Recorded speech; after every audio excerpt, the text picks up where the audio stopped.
कितनों को प्यार करते हैं और कितनों से दुश्मनी लेते हैं।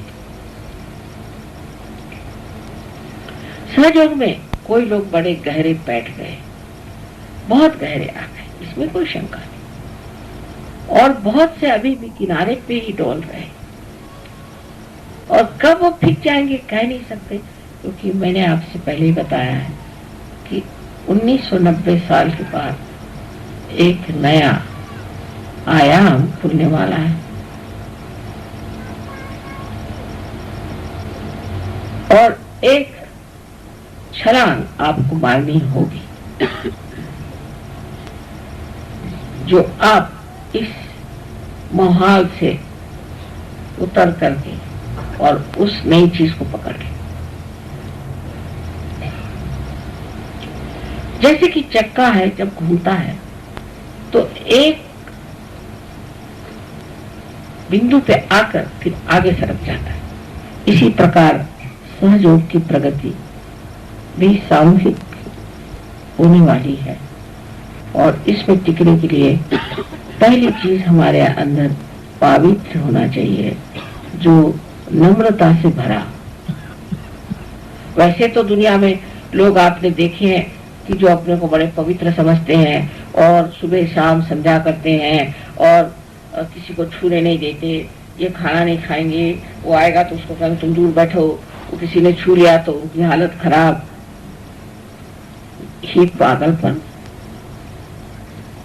अगर आप एकदम स्वच्छ हैं, एकदम आप पवित्र हैं, तो आपको किसी को भी छूने में, किसी से भी बात करने में कभी अपवित्रता आ नहीं सकती, क्योंकि आप हर चीज को ही शुद्ध करते, आपका स्वभाव ही शुद्ध करने का है। तो आप जिससे मिलेंगे उसी को आप शुद्ध करते ही जाएंगे। उसमें डरने की कौन सी बात है, उसमें किसी को कंडेम करने की कौन सी बात है, उसके लिए कानाफूसी करने की कौन सी बात है। तो ये तो लक्षण एक ही है कि आपकी स्वयं पवित्रता कम है। अगर आपकी पवित्रता संपूर्ण है तो वो पवित्रता में भी शक्ति और तेज है, और वो इतना शक्तिशाली है कि कोई सी भी अपवित्रता को वो खींच सकता है। जैसे मैंने कहा कि हर तरह की चीज समुद्र में पूरी तरह से एकाकार हो जाती है। अब दूसरे लोग हैं कि जो सिर्फ अपनी ही प्रगति को सोचते हैं। वो ये सोचते हैं कि हमें दूसरे से क्या मतलब, हम अपने कमरे में बैठकर माँ की पूजा करते हैं, उसकी आरती करते हैं, उनको हम मानते हैं और हम चाहते हैं कि हमारी उन्नति हो जाए, हमें दुनिया से कोई मतलब नहीं।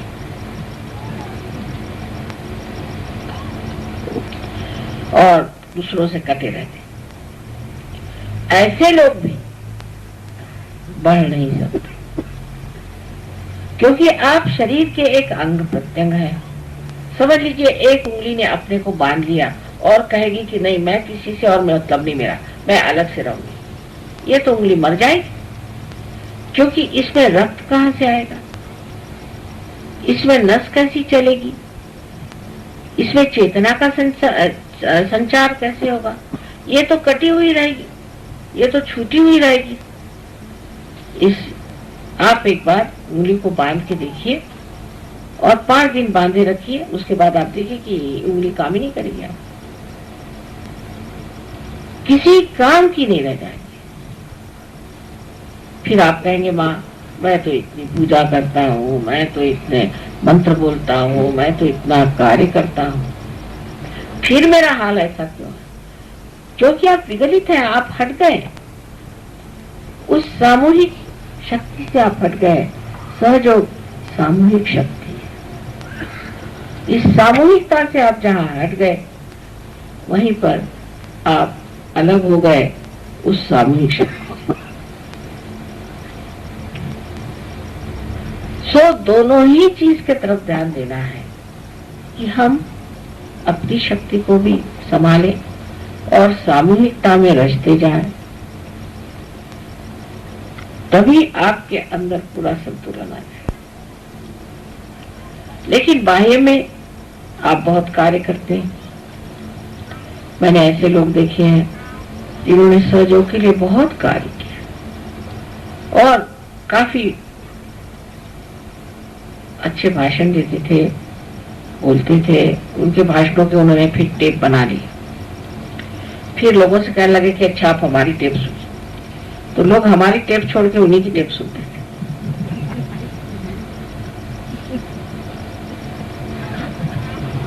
और उनका यह हाल था कि जैसे अभी हम बैठे हैं तो वो हमारे फोटो को तो नमस्कार करेंगे, हमें नहीं करेंगे, क्योंकि उनको फोटो की आदत पड़ी। हमसे उनको कोई मतलब नहीं, वो फोटो से मतलब। ऐसे ऐसे विक्षिप्त लोग हमने देखे। फिर उन्होंने अपने फोटो छपाए और फोटो सबको दिखा रहे हैं कि हम ऐसे, हम वैसे, हम वैसे। इस तरह से अनेक तरीके से वो अपना ही महत्व बढ़ाते रहे। करते करते ऐसे गड्ढे में गिर गए अनायास, उनके समझ में नहीं आया और एकदम पता हुआ कि छूट गए सहयोग से, कहीं भी नहीं। लोग मुझे कहते वहां तो बड़े लीडर थे, वो तो इतने ये थे। हाँ थे तो सही, लेकिन वो गए कहाँ? गए क्या करें? एकदम काफुर होगा। कहाँ बताए कैसे?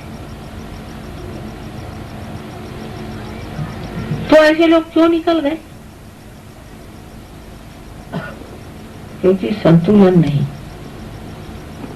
और जब संतुलन नहीं रहता है तो आदमी या तो लेफ्ट में चला जाएगा, राइट में चला जाएगा। और जैसे मैंने बहुत बार कहा है कि दो तरह की शक्तियां हमारे अंदर है, जिससे कि हम सहयोग की ओर खींचते भी हैं, और दूसरी शक्ति जिससे हम बाहर फेंके जाते हैं। जैसे एक रस्सी में अगर आप पत्थर बांधकर घुमाएं तो पत्थर घूमता रहेगा जब तक रस्सी से बंधा है, और जैसे रस्सी से छूट जाएगा एकदम काटकोण में, टेंजेंट में फेंका जाएगा। इसी प्रकार बहुत से लोग सहयोग से निकल जाते हैं। तब फिर लोग कहते हैं माँ देखिए सहयोग में बहुत लोग कम हो गए। मैं क्या करूं? और अगर कम हो गए तो इसमें सहयोग का नुकसान तो हुआ नहीं, इसमें उनका ही नुकसान हो। सहयोग का बिल्कुल भी नुकसान नहीं, क्योंकि जिसको नुकसान और फायदे से कोई मतलब ही नहीं है, ऐसी जो चीज है उसका क्या नुकसान हो सकता है? हाँ, अगर आपको अपना फायदा करा लेना है तो आप इस चीज को जान लीजिए कि सहयोग को आपकी जरूरत नहीं, आपको सहयोग की जरूरत है। सो ये योग का दूसरा अर्थ होता है युक्ति। एक तो है कि संबंध जुट जाए, लेकिन दूसरा है युक्ति। ये युक्ति समझ लेनी चाहिए कि ये युक्ति क्या है। इस पे तीन तरह से समझाया जा सकता है। पहली तो युक्ति यह है कि हमें इसका ज्ञान आ जाना चाहिए। ज्ञान का मतलब बुद्धि से नहीं, किंतु हमारे उंगलियों में, हाथ में, अंदर कुंडलिनी का पूर्णतः जागरण होना, ये ज्ञान है। और जब ये ज्ञान हो जाता है तब और भी ज्ञान होने लग जाता है। बहुत सी बातें जो आप नहीं समझ पाते थे वो आप समझ पा सकते हैं, और आप समझने लग जाते हैं कि कौन सत्य है, कौन असत्य है। और इस ज्ञान के द्वारा आप लोगों की कुंडलिनी भी जागृत कर सकते हैं और उनको समझा भी सकते हैं, और उनसे आप पूरी तरह से आप एकाग्र हो सकते हैं।